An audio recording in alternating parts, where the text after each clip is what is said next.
everyone, my name is Denise Pattison. I am going to be your instructor and course facilitator for Informatics in Healthcare.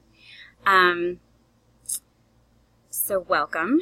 I am really excited to be teaching this course. I love healthcare informatics, which, as we'll discuss more, is basically the exchange of information. And mainly when you think of healthcare informatics, you're thinking a lot now about computer programming, and which that's a big portion of it. But actually, informatics also discusses spatial exchange of information and communication, and the way we interact with our information environment.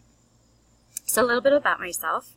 I am a nurse practitioner, so I graduated from the University of Cincinnati with my undergraduate, and then I worked in critical care, palliative medicine, kind of did a lot of things, and then I went on to get my master's from Georgetown University, and now I am a practicing family nurse practitioner in community health in primary care, and I'm getting my doctorate right now from the University of Cincinnati. I'm getting my DNP.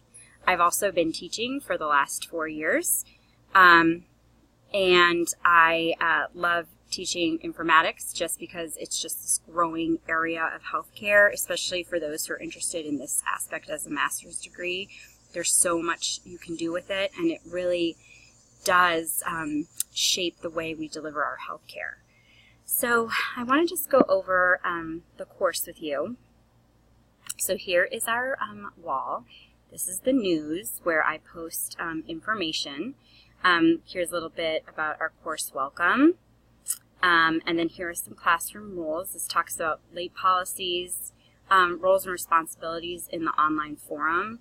So really quick, I'm just going to discuss that. So this is an 8-week course, and because we are asynchronous, which means we are never together live, the way you write, the way you respond to things in your discussion group is your cyber personality. You are what you write. So roles and responsibilities in the online forum. Make sure that you have frequent communication with other students by email and telephone. That's going to help you guys feel a sense of community. I encourage you to gather in Google Hangout rooms. That is a really great way that you could study and share screens. Find additional ways to reinforce and enhance the social aspect so it's a little less isolating. I can tell you that my closest friends from graduate school are the ones who telecommuted into class.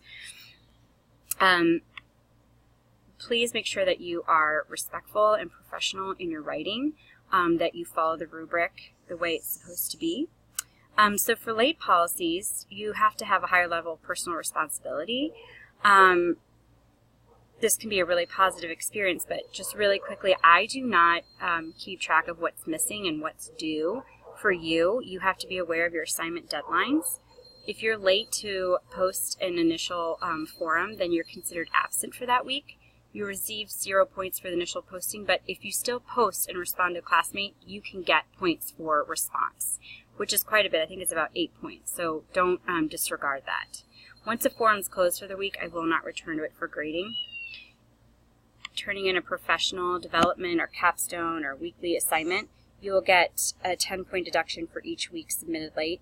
That includes if you submit the wrong file, or if you don't use the correct file format, which it says very clearly in the instructions it should be a PDF or a document. Again, I'm not going to keep track of missing work, and my goal is to grade each item within a week of when it's due. I give feedback via the rubrics. I also will mark up papers and turn it in, and I'll give some audio feedback too. Extenuating circumstances for lateness are considered if there's proof of circumstance, but if there's frequent requests for extension, it has to be reviewed by the dean. If you have any other questions, feel free to email me about any other aspects of my rules. Alright, so here is our course wall. I'm just going to go through really quickly the content. You see, I'm going to post a list of due dates for you guys, which I just do that for everyone just to keep track of everything.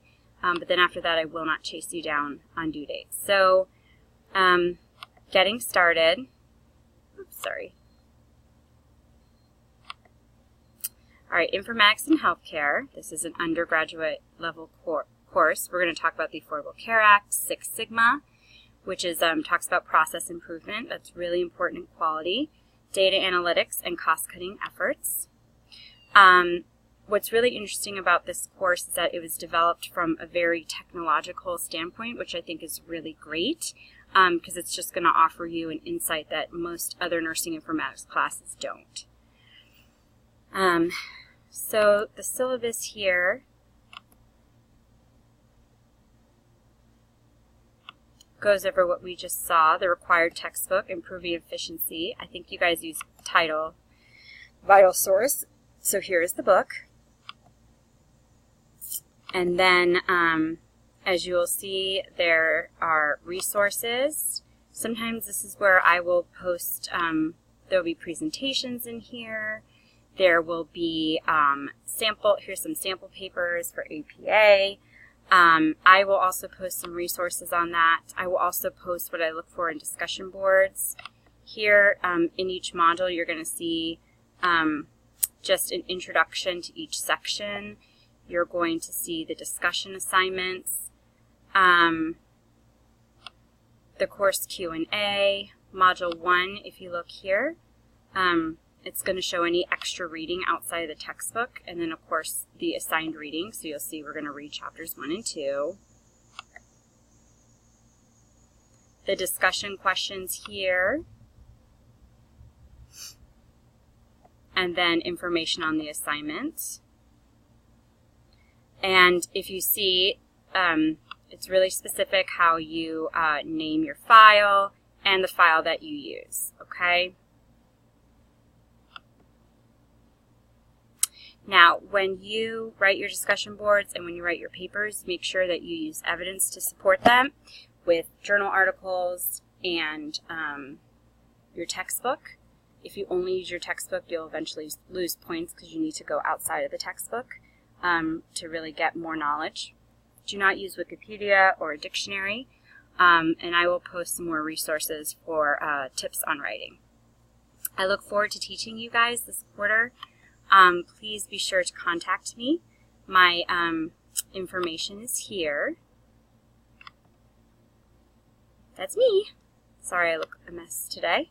And that is my email, denise.pattison@aspen.edu.